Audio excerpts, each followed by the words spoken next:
সুপ্রিয় মাছ চাষী ভাই বন্ধুগণ, আসসালামু আলাইকুম। আশা করি সকলেই ভালো আছেন। প্রিয় দর্শক মণ্ডলী, প্রত্যেক দিনের ন্যায় আজকেও হাজির হয়েছি একটি মাছের ভিডিও নিয়ে। আমরা মূলত আমাদের চ্যানেলটিতে তুলে ধরি বাণিজ্যিকভাবে মাছ চাষ করে যারা লাভবান হতে চান তারা কিভাবে এই মাছটি চাষ করবেন সেই সম্পর্কে। তার ন্যায় আজকেও আমি কথা বলবো একটি লাভজনক মাছ চাষ নিয়ে, সেটি হচ্ছে পাঙ্গাস মাছ। অর্থাৎ আমরা কথা বলবো আজকে থাই পাঙ্গাস মাছ নিয়ে। আজকে আমরা গুরুত্বপূর্ণ দুইটি বিষয় নিয়ে কথা বলবো, তাছাড়াও আরও যে বিষয়গুলো রয়েছে সেগুলো সম্পর্কেও আমরা কথা বলবো। তো আসুন আমরা চলে যাই আমাদের মূল আলোচনায়। খাদ্য নিরাপত্তা নিশ্চিত করে পারিবারিক পুষ্টির চাহিদা পূরণে মাছ চাষ একটি গুরুত্বপূর্ণ ভূমিকা পালন করে আসছে। মাছ চাষ বাংলাদেশে এখন প্রতিদিন বৃদ্ধি পাচ্ছে।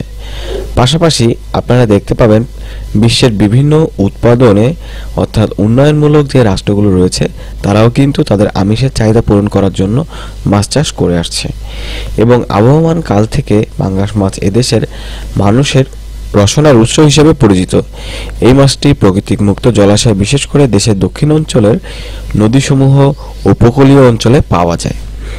একসময় পাঙ্গাস মাছ অভিজাত্যের প্রতীক হিসেবে উচ্চবিত্তের মাছ হিসেবে বিবেচিত ছিল, কিন্তু কালের বিবর্তনে এই মাছটি বাণিজ্যিকভাবে চাষ শুরু হয়ে আসছে এবং বাণিজ্যিকভাবে চাষ করার জন্য হ্যাচারি ব্যবস্থাপনায় এই মাছের কৃত্রিম প্রজননের মাধ্যমে আমরা কিন্তু এই মাছের ডিম থেকে যে মাছ রয়েছে সেই মাছটি উৎপাদন করে আপনাদের মাঝে অর্থাৎ মাঠ পর্যায়ে কৃষকরা যারা এই মাছটি চাষ করতে চান তাদেরকে আমরা দিয়ে থাকি।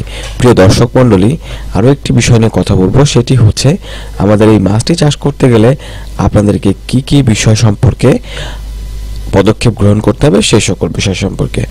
আজকে আমাদের পোনাটি, যে পোনার ভিডিওটি দেখতে পাচ্ছেন আপনার স্ক্রিনে, এটি কেজিতে 100 পিস। সর্বপ্রথম আপনাকে মনে রাখতে হবে আপনাকে একটি পুকুর প্রস্তুত করে নিতে হবে। সেই জন্য পাঙ্গাস চাষের পুকুর আয়তাকার হলে ভালো হয়। পুকুরের তলা ভালো মতন সমতল করে নিতে হবে।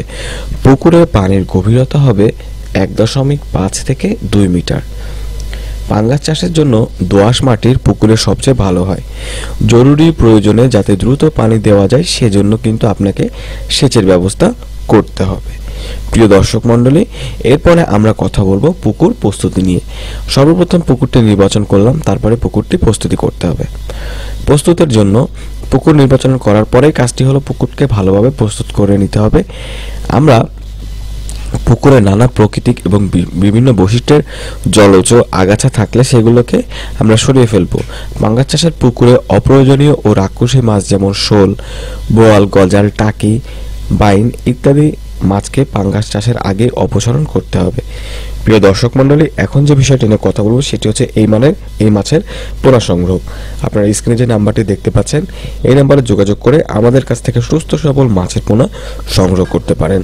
আমরা সারা বাংলাদেশে নিজস্ব পরিবহনের দ্বারা হোম ডেলিভারি দিয়ে আসছি এবং এই মাছটির পোনা আপনি চাইলে সরাসরিও এসে আমাদের হ্যাচারি থেকে সংগ্রহ করতে পারেন। এখন আমরা কথা বলবো এই মাছের খাদ্য নিয়ে। প্রিয় দর্শক মণ্ডলী, বাণিজ্যিকভাবে চাষ করতে গেলে অবশ্যই আপনাকে খাদ্য প্রয়োগ করতে হবে। পাঙ্গাস চাষের পুকুরে যে প্রাকৃতিক খাবার তৈরি হয় তা মাছের আশানুরূপ ফলনের জন্য যথেষ্ট নয়, তাই সুষ্ঠু খাদ্য প্রয়োগে অবশ্যই নিশ্চিত করতে হবে। মনে রাখতে হবে চাষ পর্যায়ে দৈনিক নির্দিষ্ট পরিমাণ খাদ্য সরবরাহ না করতে পারলে পাঙ্গাস উৎপাদনে বাধাগ্রস্ত হবে এবং মাছের খাদ্যর পরিমাণ মাছের বয়স এবং দেহের ওজনের উপরে নির্ভর করে। 15 দিন পর পর নমুনা হিসেবে কয়েকটি মাছের ওজন পরীক্ষা করে দেখতে হবে এবং আপনাকে অবশ্যই মাছগুলোকে সঠিক পরিমাণে খাবার প্রয়োগ করতে হবে। তো প্রিয় দর্শক মণ্ডলী, আশা করি আজকের ভিডিওটি আপনি বুঝতে পেরেছেন। আমাদের সর্বপ্রথম দুটি গুরুত্বপূর্ণ বিষয় বলেছিলাম। প্রথম বিষয়টি হচ্ছে এই মাছের সঠিক পোনা নির্বাচন করা এবং দ্বিতীয় বিষয় হচ্ছে এই মাছের খাদ্য প্রয়োগ।